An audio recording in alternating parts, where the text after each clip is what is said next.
What's up, guys? It's your boy Keep It Real MMA. I just wanted to make this video now. Obviously, I know I always tend to wait late until I release full card breakdown videos. I don't know why I do it. I just prefer to do it that way. But yeah, this is the UFC Fight Night Dern versus Xiaonan, and yeah, it's a shit card, absolutely terrible garbage card. But it's a lot better than what we thought it was gonna be, I guess. Like in terms of like at least there's some decent fighters on it, decent kind of names on it. But yeah, so yeah, I'll go if you're new here, please like and subscribe. I really appreciate that. And if you're new, I go from the prelims all the way up to the main card, the main event. So yeah, we'll just go from there. So right, first fight on the card. Yeah, and I also give predictions and yeah, blah, blah, blah, all that. Anyway, first fight on the card, Guido Canetti versus Randy Costa. Guido Canetti's a plus 240 underdog. Randy Costa's a minus 285 favorite. Fuck, man, he's a massive favorite. Right, so there's two ways you can go for this now.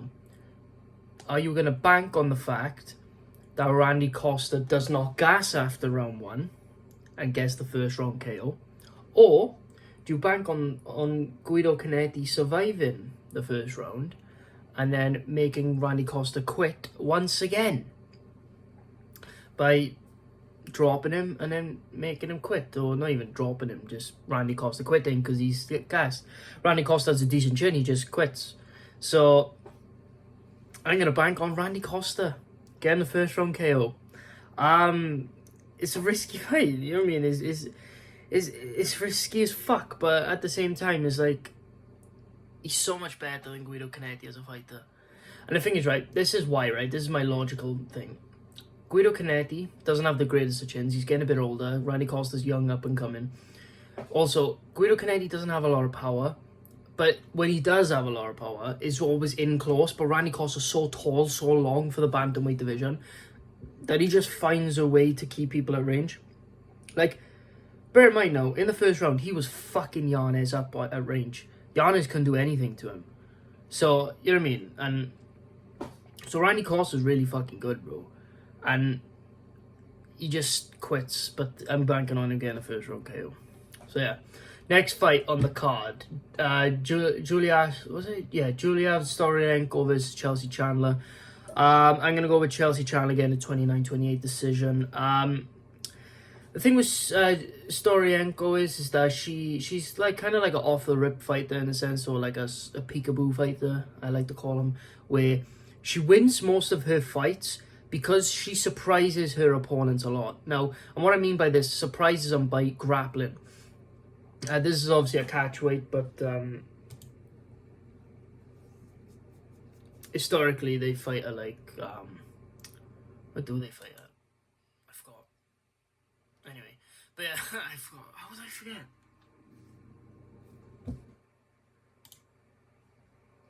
I'm checking. Why is it's one of them. Why have I forgot? Why have I forgot? Why have I forgot? Why have I forgot?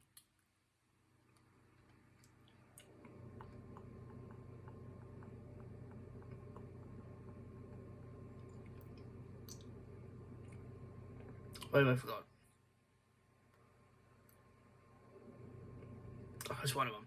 But anyway, yeah, she hasn't been fed cans, and the thing with Chelsea Chandler is that, so obviously I've moved on to Chelsea Chandler in a way, but Chelsea Chandler is got great grappling, and the thing is, right, Julia Storienko can't surprise her, or flash her, in a sense of like, catch her off guard with grappling, because Chelsea Chandler has great grappling.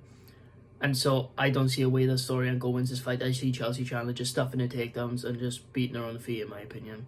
So yeah, I see that 29-28 in my opinion. But yeah, next fight on the card. There was no odds for that fight, by the way. Next fight on the card. Maxim Grishin versus Felipe Lins. Maxim Grishin is a minus 180 favorite. Felipe Lins is a plus 155 underdog.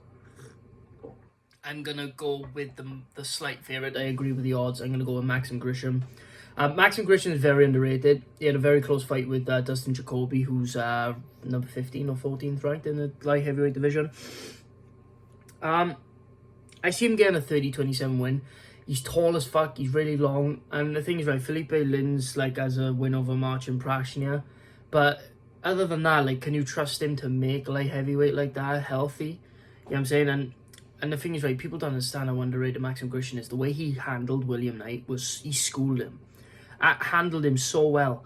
And Grisham has always had underrated wins in his career, and he's just very good at keeping it on the feet and just very good at just popping people at range. He's tall as fuck, he's long, and he is slow though. That's the only thing I worry about. He's very slow.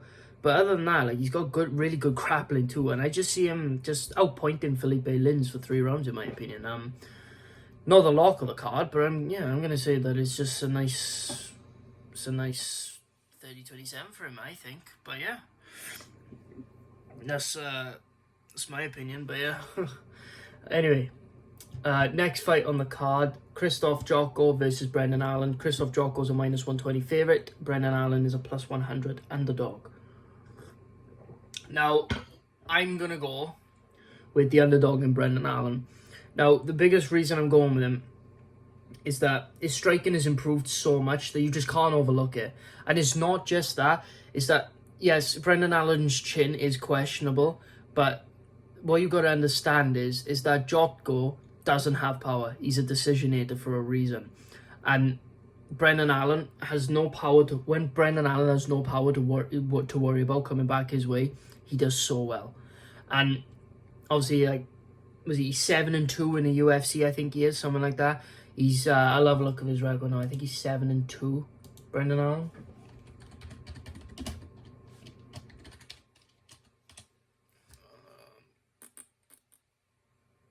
Tapology. There we go. Brendan. All in Allen. Right. Let's have a look, right?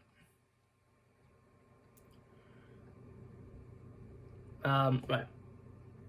He has a win over Kevin Holland, Tom Breeze, Kyle Dorcas. He lost to Sean Strickland and Hasim Rida, but that was in a grappling match. He then beat Carl Roberson, Punielli Soriano, and then he lost to Chris Curtis.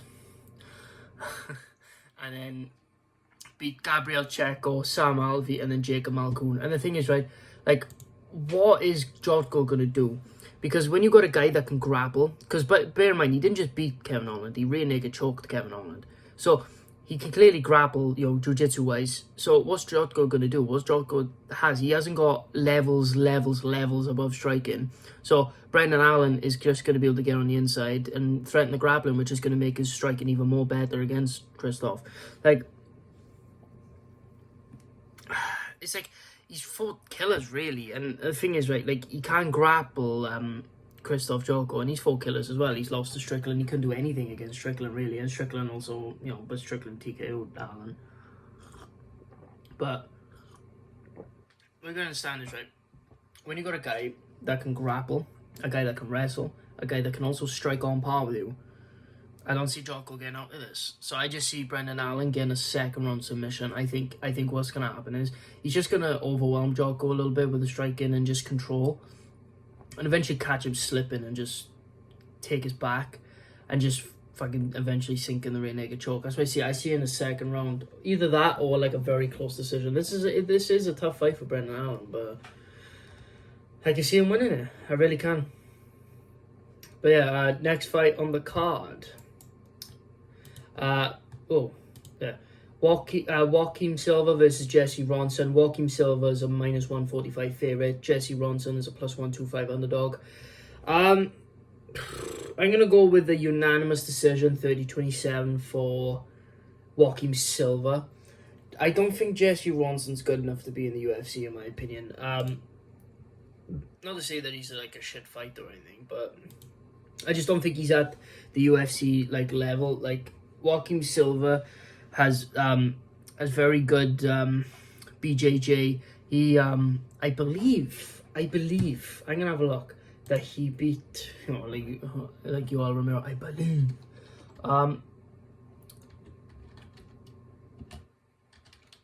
believe he beat Neil Magny in a grappling match, I believe. Does he have a Tapology? He had a tabology, right? Yeah, he does. I believe he beat Neil Magny in a grappling match. Yeah, he did. He beat him by guillotine choke. And that's a guy you know, a weight class above him. I know he got TKO'd by Nasrat Hakparast and Ricky Glenn, but these are good like fighters. You know what I mean? He beat Jaragon, who's also a good fighter. He beat Reza Madia, who's also good. Who else he got wins over? You know, he had a win on the Ultimate Fighter against Andrew Holbrook. So you know what I mean? He's got decent wins, man. Like, you can't say that he's got this and that. Like, he's got good wins. And thing is, right, it's like Jesse Ronson just hasn't proved himself, and I just got Joaquim Silva winning a nice little unanimous decision, 30-27 for himself. I just see him putting Jesse Ronson in bad positions, and the thing is, like, Jesse Ronson, like he just shown that he just doesn't have any grappling skills, and when you're going up against a guy who has great BJJ, who submitted Neil Magny a weight class above him, which is also not trash like middleweight because it's welterweight. Neil Magny fights him. I just don't see Jesse Ronson hanging with him at all. I see him Joaquim Silva almost finishing him, putting him in bad positions and stuff like that. I just see it happening. But yeah. Next fight on the card, Ilir Latifi versus Alexei Oleinik. Ilir Latifi is minus 180 favourite. Alexei Oleinik is a plus 155 underdog. Now, I would go for Alexei Oleinik because he's a small underdog. He's a slight underdog, but I'm actually going to go with Ilir Latifi. Ilir Latifi is the better fighter. He has more power. He has a better chin. But the problem with Ilir Latifi is he's going to come into this fight heavily injured. I know for a fucking fact he is. There's no way he doesn't come into this fight injured. But the problem is how injured is he going to be coming into this fight? That's the question. You know what I'm saying? How injured is he going to be coming into this fight? I believe he's going to come into this fight not as injured as people think he's going to have. And I think that he's too strong. And I think that he's going to be able to just KO Alexei Oleinik, I believe. Like, it's hard. It's hard. It's hard. But first round. You know what I mean? Alexei Oleinik's chin's gone, man. He's been TKO'd so many fights, and I know he beat Jared Vanderaa, but that's, you know, fat man, Jared Vanderaa, fat fuck. But yeah, and I know Ilir Latifi's kind of fat fuck as well, but I mean, you know what I mean? He's able to handle good pacing, and he definitely beat Derek Lewis, though. But yeah, yeah, I don't know, man. I believe in his ability to survive if they do grapple a bit. I just think that Ilir Latifi is just going to find a way to catch him on the chin and put him out because Alexei Oleinik's chin's gone and it is heavyweight too, so, you know, can't blame him for it. And he's old. I mean, like, what's Alexei Oleinik's record? 60 wins, 60 losses. Fucking hell. You know what I'm saying? Crazy. But yeah. Anyway, on to the main card now. Right. I think Jessica Pena versus, I did have it written down on my notes, versus Tabitha Ricci. I think that's been taken off for some reason. Why has that been taken off for? That's strange. Anyway, next fight on the card. Mike Davis versus Vasyslav Borshev. This is a very good fight, actually. I really like this fight. But I'm going to go with, there's no odds on this for some reason. I'm going to go with Mike Davis. And I think Mike Davis has the credentials to kickbox with Borshev, because what people don't understand is that Mike Davis, right? So I heard Guru speaking about this. I didn't know this until Guru said this, right? Because I dabbled in his video, right, on his card, you know, whenever he came out with it, right? And Tiger Muay Thai used to do this like Thai kickboxing tournament to decide who gets like a free year of, you know, just training with them for free. And apparently Mike Davis not only entered the competition, but apparently he won. So he has the like, and I know Borshev has all these credentials for kickboxing, and I can understand why. I mean, he's a great fighter, right? But I mean, I just have this feeling that Mike Davis can really do something here. I mean, he has the ability to grapple. He took Mason Jones down, and he has more diversity. I mean, like, you got to go with the logical pick. You got to go with the logical pick in is that he mixes the martial arts more than Borshev does. Borshev got taken down and controlled for an entire fight against Mark Jacasey, who is also a kickboxer himself. If Jacasey can hold you down, so can Mike Davis, in my opinion. So that's what I'm saying. But I'm going to go 30-27 for Mike Davis. I think Mike Davis is going to make Borshev think about the takedown so much that Borshev will, just his striking will be worse anyway. And because I think Mike Davis kind of can hang with him on the feet, or maybe even better, I think that Mike Davis got this by 30-27. Next fight on the card, John Castaneda versus Daniel Santos. John Castaneda's a -180 favourite. Daniel Santos is a +155 underdog. Now, I would go for the slight underdog, but I just don't think Daniel Santos is just good. Like, I'm not saying he's bad, but like, he's just not that good to be in the UFC. You know what I mean? Like, it's weird that he's in the UFC. Like, John Castaneda is more like a veteran in the UFC, kind of, with the amount of fights that he's had, really. I mean, he's 19-5, longer reach, 4 inches of reach over Daniel Santos, even though Daniel Santos is an inch taller. I think that, like, the problem with Daniel Santos is he gives himself up into weird positions. Like, he lost to Francisco Figueiredo, who's Davison Figueiredo's brother, So it's like, and he's not even that good. So it's like, it's weird that he's given himself up, like, losing to, like, weird, like, strange, not good fighters, in a way. I mean, and it's just one of those where it's like, I just don't understand how he's in the UFC. I know he got, like, a call-up or something, I believe. But, John Castaneda is more impressive, and he has a win over Miles Jones as well, which is very underrated. He has a win over Miles Jones, which is very underrated, like I said. So, it's one of those where it's like, well, I believe that experience and just being a better fighter is going to get him this win. I think he's going to get a 3rd round TKO. I think he'll weigh Santos out, and I think that Brazilian cardio will eat him up. Because Daniel Santos, hasn't got the best cardio, and Brazilians ain't known for having the best cardio. So that's what I would say. Anyway, next fight on the card, Sadiq Youssef versus Don Shainas. There's no odds on this fight again. I know it's fucking frustrating, but yeah. Shainas does have heat in his hands, man. He's fucking powerful. But the problem with Don Shainas is that he's been fed absolute cans. Like, I mean, can he do that against number 12 ranked Sadiq Youssef? And shame on all of the featherweights that are below Sadiq Youssef in the rankings, or just unranked featherweights. Any one of you could have stepped up to take this fight. But because you're too pussy to step up, Don Shainas had to step up. And, like, Youssef should be levels above this guy. I got him winning by a very dominant 30-27, like almost getting 10-8 rounds. And the reason I'm going with this, because Sadiq Youssef is chinny, right? He's chinny, and Don Shainas, like I said, he has great power. But I think Sadiq Youssef is levels above the competition that Don Shainas has been fighting. Well, he is, because he's number 12 in the world at featherweight. And the thing is like, I think that if Sadiq Youssef stays safe and survives that first round, I think he'll really start to, like, weigh down Don Shainas and just absolutely dominate him for the next 2 rounds after that, and just get a very dominant 30-27 where some of them are, like, borderline 10-8s. That's just how I see it going. But I mean, this is a terrible fight for Sadiq, though, man. Like, it does nothing for his career, bro.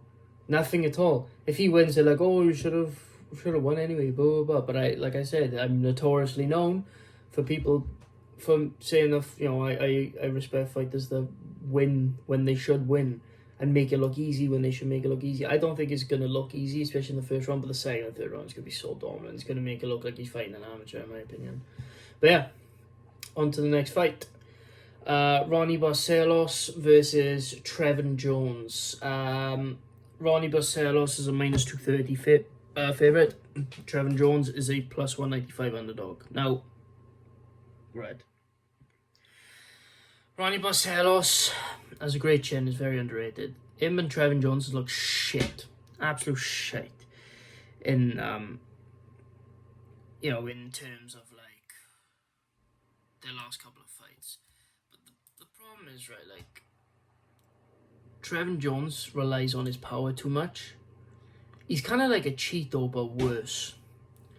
Like, Cheeto's a great fighter, right? But you know what Cheeto does. He tends to give up a round or two and then, you know, catches him on the chin at the end of the round and that drops him so he wins in the round, you know what I mean? Because, you know, it's a damage-based sport. So, like, you know what I mean? It makes sense that, you know, it makes sense that, that, you know, he fights like that because obviously, sorry, my brain just died, but yeah, it makes sense that Cheeto fights like that because Cheeto knows it works for him. But Trevin Jones does this, but it doesn't work out for most of his fights. I mean, it worked against him, against Timo Valiev, I think. Was it Timo Valiev? Was it? See, look at me doing my research. Gotta make sure, you know what I'm saying? I gotta make sure, you know what I mean?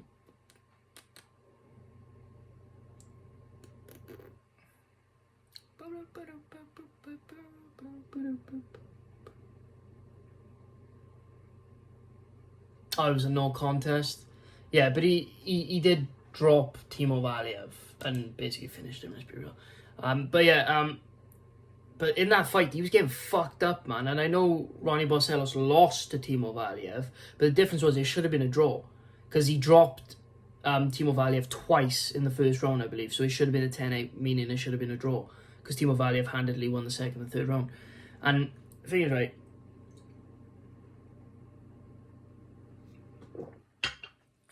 but yeah, thing is, right, like,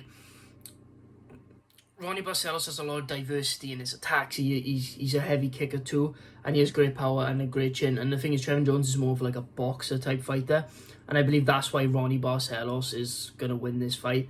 Like, I just see him winning by 29-28, where Trevin Jones makes it really tough for him, maybe in the third round or second round, something like that. But I just see Ronnie Barcelos edging him out. Just, you know, diversity of kicks and more tools in his arsenal to use, and that's how I see it going. So yeah, I got Ronnie Barcelos by 29-28. It's a very hard one though, but yeah, he's a minus 230 favorite though, so it's big in that way. But yeah, that's how I see it going anyway. Next fight on the card, Randy Brown versus Francisco Trinaldo. Randy Brown's a minus 325 favorite. Francisco Trinaldo's a plus 270 underdog. I'm going to go with Randy Brown. Now, what did I pick him by? Third round TKO. Now, this fight won't be close. Francisco Trinaldo made the fights very close in these fights. Hold on. Let me just double check. I mean, I know the answer. It's just I want to make sure that I get it right so that, you know, one of you might come in the comments and say, "Oh, you got it wrong." You know what I mean? Yeah, just me being a prick, really.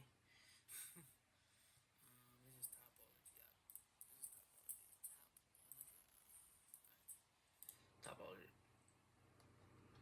Right. His win over Dwight Grant was a split decision. It was extremely close. His win over Danny Roberts was also extremely close, and I just wanted to, double check, like, you know what I mean? But he made those fights so close. And I'm not saying that they're not terrible fights. Like, Dwight Grant's a bottom feeder, let's be real. He's a bottom feeder, man.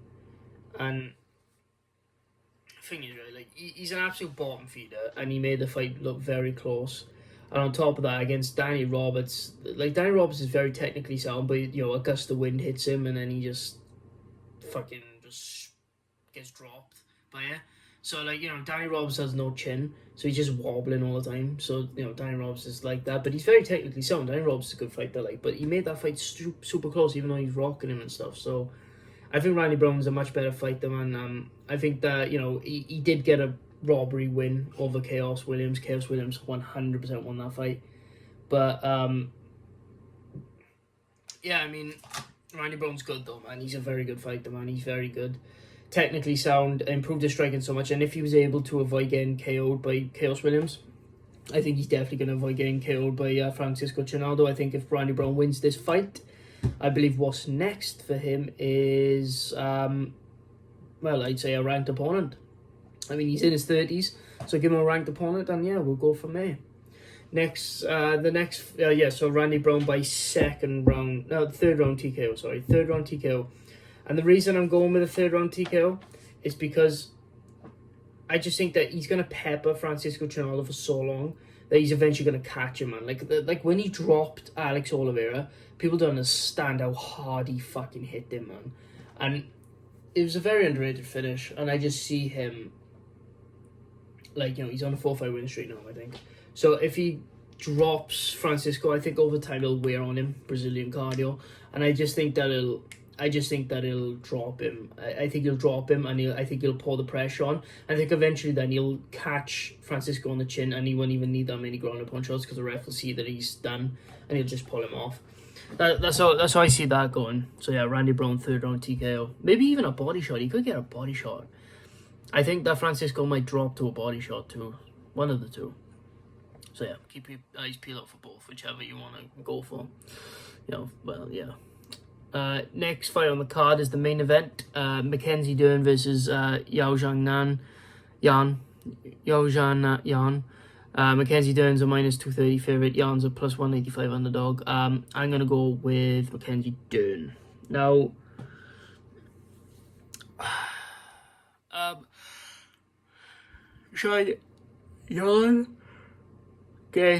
Jan gets dominated in the grappling department, obviously. That's what she needs to work on. Mackenzie Dern's not really much of a wrestler. She couldn't take Marina Rodriguez down, but Marina Rodriguez has a very good ground game in terms of, like, you know, takedown defense and stuff, and she's good at escaping positions. Like, but the positions that she put a striker as dangerous as Marina Rodriguez, who beat Jan, as she was putting her in those types of situations, you know, in I think it was the third round in the fight they had. Like, it just shows how high level she is, and the fact that she almost submitted Tisha Torres, and you know, she putting them all in this, like, in these weird awkward positions that she can easily finish her from. But her grappling is insane. Sorry for the yawn, it's pissing me off. It's pissing me off too. Sorry. But yeah. So yeah. In my opinion, I think that her striking's improved massively. Like, obviously she started hard sparring apparently. I seen an interview of her saying that, like, she's only just started hard sparring. She said that for one of the fights, I think it was like against Marina Rodriguez. And the thing is, right, like, her striking has improved, you can see it, and I think that she's going to use that against Jan, takedown threat. And I know she's not much of a person to take people down, but I still think Jan will be scared of it. On top of being scared of it, Mackenzie Dern can pull guard at any time. That's how good her BJJ is. So yeah, yeah, I see Mackenzie Dern getting it done by what do I see her getting it done by?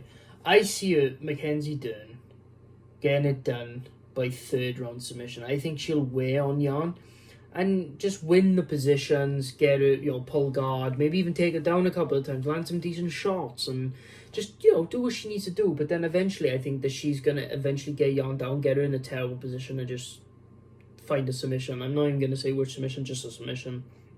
So yeah. Anyway, guys, thanks so much for watching. If you're new here, please like and subscribe. I appreciate every new person that comes in. Sorry, I'm very tired. I don't know why. But yeah, thank you to everybody that comes in. I appreciate every single one of you. My TikTok is Keep It Real Edits. This is Keep It Real MMA. I appreciate you guys so much. So yeah, like I said, like and subscribe. And yeah, hope you guys enjoyed. See you guys in the next video. Peace.